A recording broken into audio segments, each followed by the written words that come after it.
the Hawaiian Kingdom was independent in 1843, and it was stolen in 1893 through an illegal act, and today it is occupied illegally by the United States of America.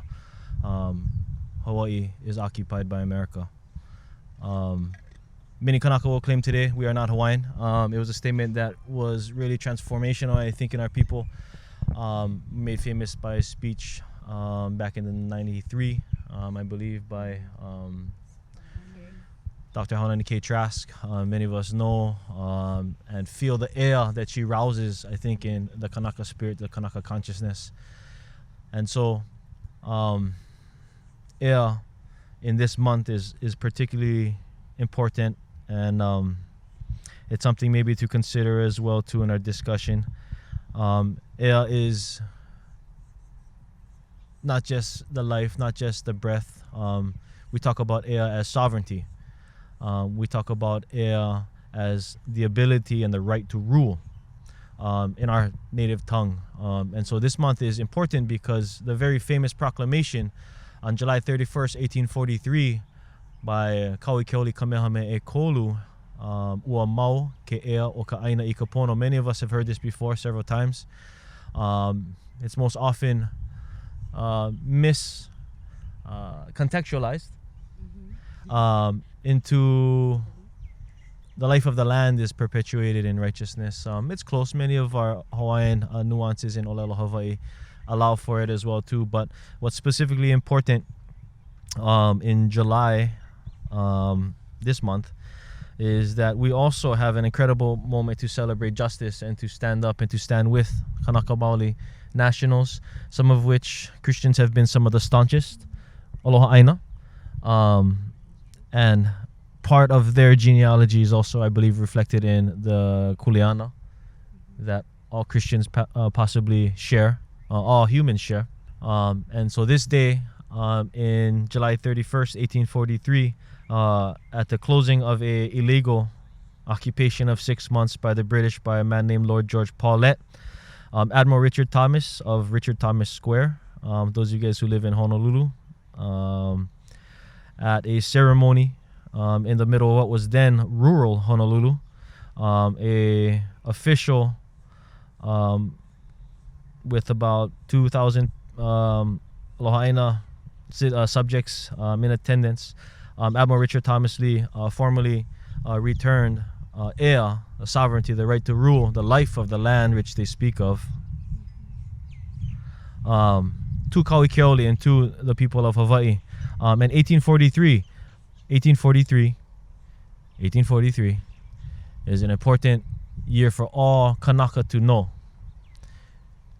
If you don't know 1843 Kanaka, then no sense you know 1893. Any timeline that does not include 1843, when Hawaii was independent, became independent, and whose independence was protected, and La Hoihoi Ea, this day that proclaimed Ua mau ke ea o ka aina ka pono, is evidence. It's stamped. It was a celebration for many, many years that Liliuokalani, that Kalakaua, celebrated as children, and when they became rulers themselves, Liliuokalani, as an astute student of history, also understood that as a political gesture, as a political move, Hanalike. Kaui Keoli did it. He temporarily ceded his authority, Ea, and he knew, and she knew, Lili'u knew that it was returned because of the righteous actions of the British at that time. So July 31st is a very important day for us, and I'm glad we're here with Uncle Kikuni right next to us, because he taught me a very important lesson, and he started to ask a very important question. If it happened then why not now?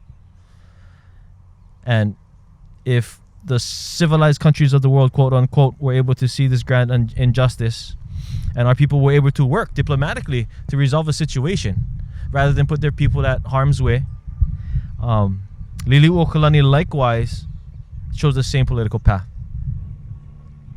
to spare her people, to save the drama for another time, because Kala Hoihoi Ea, Hawaiian Sovereignty Restoration Day on July 31st, 1843, was a political template that allowed our rulers to sort of see the landscape of imperialism. Now, what we may all understand, because we see American flags flying all around our kingdom, you will understand, and you may come to the presumption that yes, nothing was ever given back. It was declared an act of war by the President of the United States himself, Grover Cleveland. However, the new president, William McKinley, as in McKinley High School, whose statue bears a false document of annexation. You cannot annex a foreign nation with a domestic law. You cannot annex a foreign nation with a domestic law. The United States could no more annex Hawaii than they could annex Canada today with a domestic law. They couldn't annex Japan with a domestic law. They can't annex France with a domestic law. That comes in a treaty. If anybody in the 100 years that we've been asking for this treaty can provide and materialize this amazing document that I am assuming Santa Claus is going to come and bring down too, with the Easter Bunny, with a stork, and provide this, evidence, then it's important for all of us Kanak and all people who understand that July 31st, 1843 is evidence of our independence. Just like Lakuoko. In fact, Thomas Square became the first national park. It is the oldest treasure of Hawaii. Hoihoi Ea, July 31st, 1843 was the first Hawaiian national holiday. And we had other national holidays, including Christmas. But it's also important to understand, after Hawaii was overthrown and taken illegally by the United States of America, who I see plenty of flags that were flying around over here, also maliciously perverted our national motto. They perverted aloha spirit, and they have exploited us. And it is important in the decolonization of our people, the reawakening of our consciousness, that we need to understand all of these things and line them up back together, and that our faith and our principles framed therein could only lead us down a common path, and that is justice for the Hawaiian people, justice for the Hawaiian kingdom, justice for Palestine, West Papua. Justice denied anywhere, as we all understand, is justice denied everywhere. And for those of you who understand and feel that, then you also understand that if you live here in Hawaii, you have a responsibility to not be silent, to not be compliant, not be complicit. You have a responsibility as a human being, like we have responsibilities as human beings, as well as Kanaka, which is a greater responsibility. But we all have responsibilities nonetheless, and to turn a deaf ear and to be silent about it, to ignore the ea, is to suffocate, is to asphyxiate. And like Kaulia said, being annexed would be like buried alive. And we cannot accept the lies. We cannot accept the the colonization as a part of that violence. And it's important that we understand that we come from a very intelligent a society that had our philosophers, we had our political leaders, we had our politicians, we had all of these people who were constantly engaging in the production of knowledge and the production of consciousness in order to preserve, in order to perpetuate who we are as mankind. So the power is within us. I think that's one of the biggest barriers, misnomers that we need to overcome, is that they fear educated Hawaiians. Right? They fear educated Hawaiians. The strongest weapon of the oppressor is the mind of the oppressed. Stephen Biko. And so by liberating our minds, we likewise liberate our futures, our potentials. We liberate ourselves from the boundaries that were created for us to keep us in our homesteads, to keep us out of what has always been ours, collectively. And so the responsibility for those of us who are just joining the conversation of what is going on in Hawaii, the responsibility is all of ours. We live in a world where you can get information at the touch of your fingers. There is no place to hide. the history of Hawaii is not a secret. It is not hidden. It's right out there. The criminals, they write books about it. And so if you're against racism and imperialism in America or in China or wherever it's happening, then you must likewise fight with Kanaka for justice for the Hawaiian Kingdom. And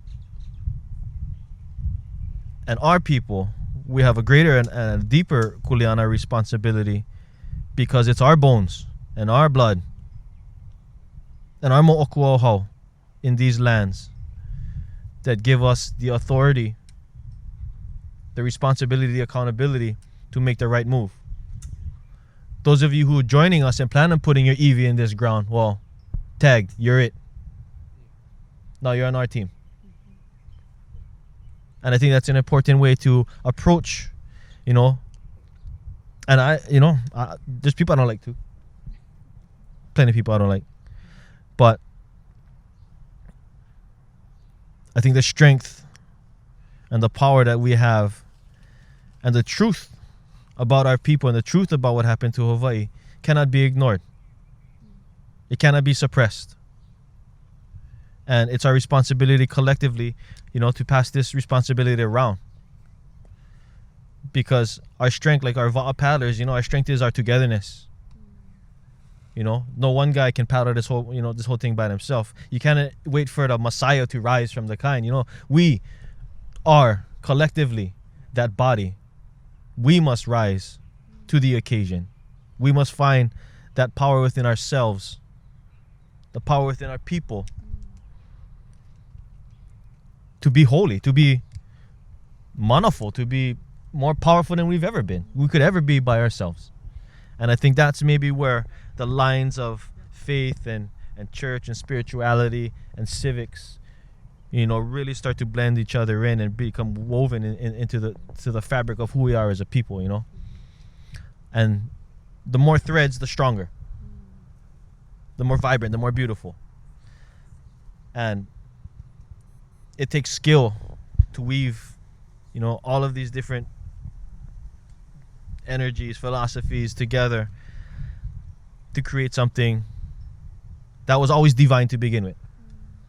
And so, July 31st, Kala Hoihoi Ea. Sorry, I also have to plug. So for July 31st, Kala Hoihoi Ea, Ako Kekuni Blaisdell in 1986 also, with many of the panelists over the decades, have returned to Thomas Square to reclaim what has always been ours, to reclaim our identity, to reclaim our humanity, to demand the restoration of our independence from the United States of America, like was done by the British in July 31st, 1843. We declare that we live as a kingdom. We celebrate how far we've come, and we celebrate how far we're going to go. These are one of the first instances that we wanted to create a space for Hawaiians where it wasn't against resistance because somebody digging up Eevee, somebody trying to build on another sacred mountain, but it's a space, and it's a movement, it's a family, it's a community, it's a consciousness, it's a collective, it's a mighty wave.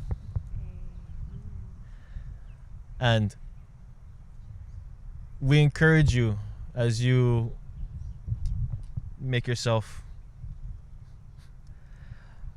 pili to this aina, to also invest in our community efforts, such as the celebration of Kala Hoihoi Ea on July 31st, 1843. At Thomas Square, we're going to raise the flag. We're hoping to get our Ku'e petitions out into the sun, some vitamin C or D. And I encourage everyone to engage in those discussions, invest in Hawaiian movement, divest from Heva. I should say that too, right? Divest from Heva, defund Heva, defund imperialism, defund the prisons, defund, and again, the other side is reinvest in ourselves. Right, reinvest in our thoughts, in our philosophies, in our ways, in our actions, in our communities, and by reinvesting in ourselves, we fear ourselves. I think that's one of the paths towards liberation. the Master Key. Mahalo. Hey. Anything else you folks want to add? Should sing. Okay. Oh, Uncle, what are you going to say? Actually, I just brought it for 2 Oh, yeah. And Tita also brought her ukulele. Mahalo nunui ya oko apau. Mahalo he vai no ke ia hui ana. And I look forward to, more discussions. We hope that we can continue the panel. And I also want to just give a shout out, if that's okay, for those that are watching with Ho'olo He Pono, that specifically, we're trying to look at faith and activism, yeah? Like, show me your faith by your works, right? Faith without works is dead. So faith and activism together. And when that happened, when Great Britain gave back our ea, that's where Wamauke Eo Ka'aina Ikapono came from, the very steps of Koyaha'o, because he called that out after 10 days giving mahalo to Keakua. And then, they went to Kaniaka Pupu, like 10,000? 10,000, to Pa'ina and to also give mahalo, yeah? So I want to just encourage us to continue to keep that pule mau, pule mau, and to remember and learn our history so that we can become active, because it's in us, yeah, it's in our coco DNA. It's what's it called? Yeah. Our ea, yeah, ea. Yeah, it is our ea, eo. And so we'll mau ke ea o Ka'aina Ikapono. Mahalo ya oko a pau ke kahi no ke ihui ana. Mahalo ana kala.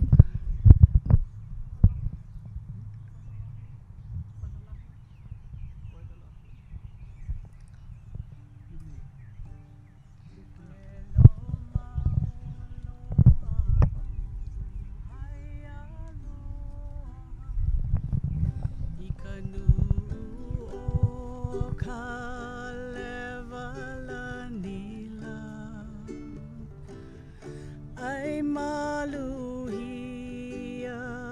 nona kaua kau e o Hawaii ku aina aloha e ku ulahui e vivo ole ku kanaka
Mahalo.